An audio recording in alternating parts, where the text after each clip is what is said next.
No, I think I'm a great putter. I kind of realized that, around PGA Championship last year. I had a couple weeks where it wasn't great. I also putted the best in Mexico, and there was no shot link, so it's not exactly helping my statistical average.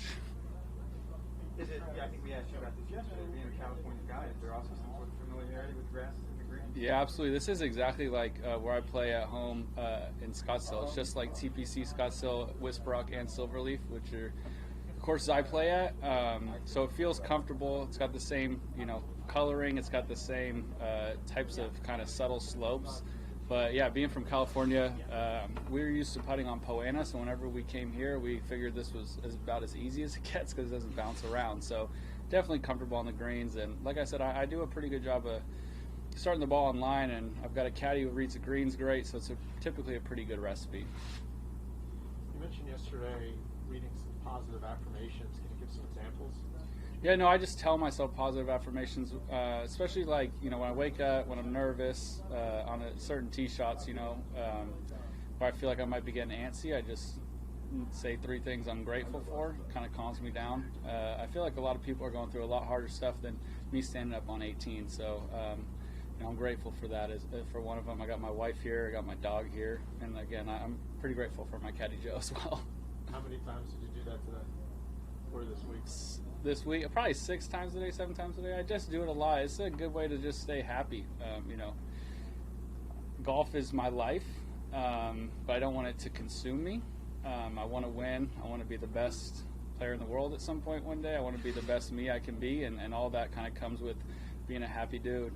So I'm just trying to be a happy dude, I guess. Just one of those days where it's just easy to make birdies, like it just felt easy for you? Yeah, it didn't feel easy, but I've been working real hard on everything. But the biggest jump I've seen is in my wedge play and my short irons. And I've been, my bugaboo like a year ago was my driving would be sporadic, and for the last 3-4 months I feel like it'll be a strength of mine going forward. So it's fun when you come out on a golf course like this and you do drive it well, when you feel good about the wedges. So it's cool seeing the work I put in on my wedges pay off these great drives, because like I said, I have been driving it well, even since Augusta. So I wouldn't say it's ever easy to make birdies, but I give myself a ton of looks. I think we only missed a few greens today, which is good. You just want to keep staying in that rhythm on the greens when you're rolling it well. And haven't really thought too much about my putting stroke. It just feels good. Like I said, it's felt good since Mexico, and you kind of just try to ride that out and build on it. And I feel like I just get a little better at putting every day. Wedges, I feel like I'm still just continuing to get much better at, and the driver I'm just leaning on. So it's been nice when you come to a course like this, because it's not particularly long. You just need to make sure you're in the short grass. Given your personality, it's hard to believe that you wouldn't be happy on the golf course. But given what you just said, were there times when you weren't happy on the golf course? Oh yeah, I've seen some lows, but I'm very grateful not to be dealing with it. I had a 2017 year where I would say I was not particularly happy to pick up a golf club, but I am now. I'm thankful that my golf game's back, maybe better than ever. Like I said, I really enjoy working really, really hard. That's kind of my MO, and I realized for a while I wasn't spending enough time working on my brain, and that can get you out here. It's a grind. We have an awesome job, but it's very lonely in your brain at times on the golf course. You have bad shots and you start kicking yourself, and met some people, talked to my wife and caddy, and they've just been helping me just kind of focus on the good and make sure that I'm working on, if I'm going to work as hard as I do on the range, on the chipping green, on the putting green, I need to be putting that time in on myself. And that's been cool, because I feel like I'm just walking around enjoying my opportunity to compete. I think that's a very, very cool thing we get to do out here. What made you pick the word, the tattoo on your arm?